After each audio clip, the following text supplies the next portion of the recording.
আমি জানি তুমি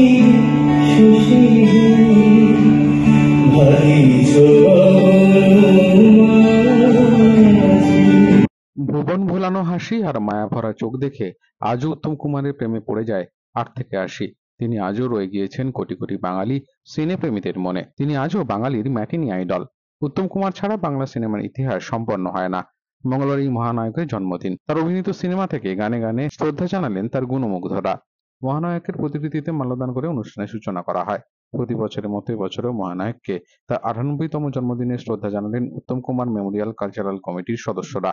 আয়োজনে সকলে কাছের মানুষ কাজের মানুষ তন্ময় কর। এদিন প্রধান অতিথি হিসেবে উপস্থিত ছিলেন বিবেকের আহ্বায়ক সস্ত্রীক কার্তিক বন্দ্যোপাধ্যায়, বিধায়ক দেবাশিস কুমার সহ অন্যান্য বিশিষ্টজনেরা।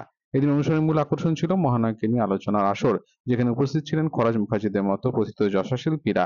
তাদের সম্মাননা জ্ঞাপন করেন তন্ময় কর। এছাড়াও এদিন মহানায়ককে স্মরণ করে নৃত্য সঙ্গীতে মেতে ওঠে এই উত্তম মঞ্চ। পাশাপাশি এদিন মানবিক উদ্যোগ নিতে দেখা যায় তাদের। এলাকার প্রান্তিক মানুষদের মধ্যে ছাতা বিতরণ করেন তারা। তন্ময় করের এহেন উদ্যোগকে সাধুবাদ জানিয়েছেন উপস্থিত সকলে। উত্তম কুমারের সঙ্গে প্রতিটি বাঙালির সম্পর্ক আছে, সে সম্পর্কটা আত্মিক সম্পর্ক। ৯৮ বছর বেঁচে থাকলে তার বয়স হতো, কিন্তু মনে হয় এখনও সে বোধ হয় ওই ৫৪তেই দাঁড়িয়ে আছে, যার ফলে প্রতিটি বাঙালি উত্তম প্রেমী। উত্তম কুমার যতদিন বাংলা চলচ্চিত্র থাকবে ততদিন উত্তম কুমার বেঁচে থাকবে।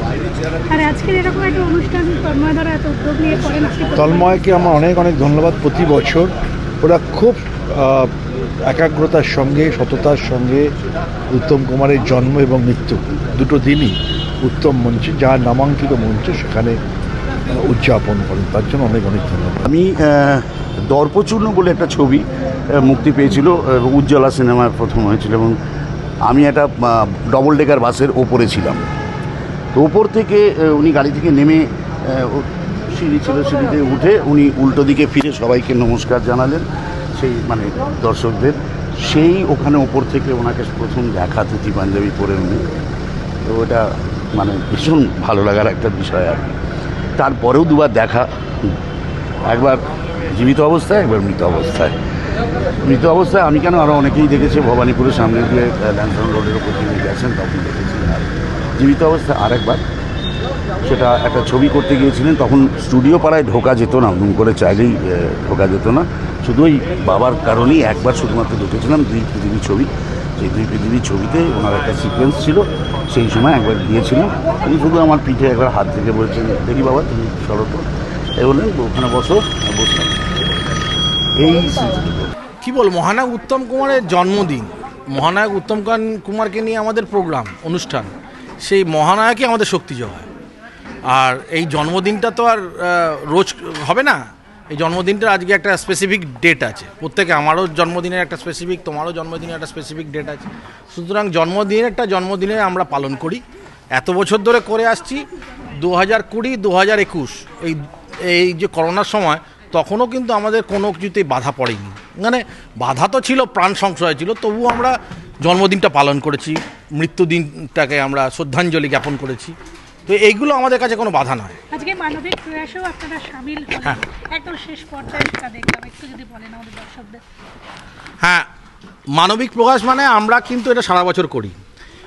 আসলে উত্তম কুমারের যে মেন একটা পর্দার পিছনে ওনার একটা অভিনয় ছিল, অভিনয় বলবো না, বাস্তব অভিনয় যেটাকে বলে বাস্তব, সেটা হচ্ছে মানুষের প্রতি সাহায্যের হাত বাড়িয়ে দেওয়া, এবং উনি সেটা কাউকে জানতে দিতেন না।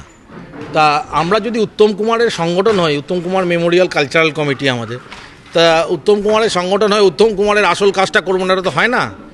এই মানবিক দিকটা শুধু ছাতা নয়, আমরা কম্বল থেকে আরম্ভ করে বিভিন্ন, এছাড়া মশারি, এগুলো সব আমরা মানুষকে দিয়ে থাকি। এবং আপনারা আজকে দেখলেন কি না জানি না, সেটা হচ্ছে উত্তম কুমারের সময় যে টেকনিশিয়ান আছে তাদেরকে কিন্তু আমরা শুধু আর্থিক নয়, তাদেরকে কিন্তু হেলথের একটা আমরা দায়িত্ব গ্রহণ করলাম।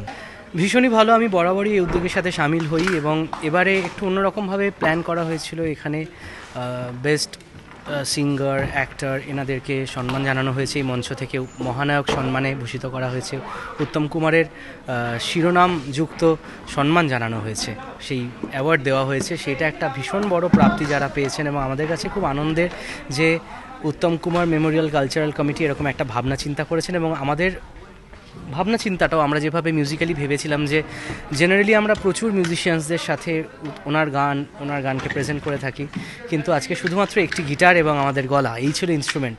তো সেখানে আমরা সেই প্রশ্রয়টুকু পেয়েছি তাদের কাছ থেকে যে আমরা এইভাবে একটা অনুষ্ঠান করতে পারি, এবং সেই সন্ধ্যায় মানুষজন আমাদেরকে আরও অনেকটা উৎসাহ দিয়ে গেলেন, তাদের ভালো লাগাটুকু জানিয়ে গেলেন এবং বললেন দুর্দান্ত ভাবনা চিন্তা। সেটা আমাদের কাছে একটা বড় প্রাপ্তি, এবং আবারও এইভাবে কখনো না কখনো গান শোনানোর জন্য আর্জি রেখে গেছেন। তো সবটুকু মিলিয়ে আজকে মহানায়কের জন্মদিন কিন্তু আমরা একদম মহানায়কোচিতভাবে কাটালাম, এবং এই দিনটা আমার ভীষণভাবে সারা জীবন মনে থাকবে, হৃদয়ে গেঁথে থাকবে।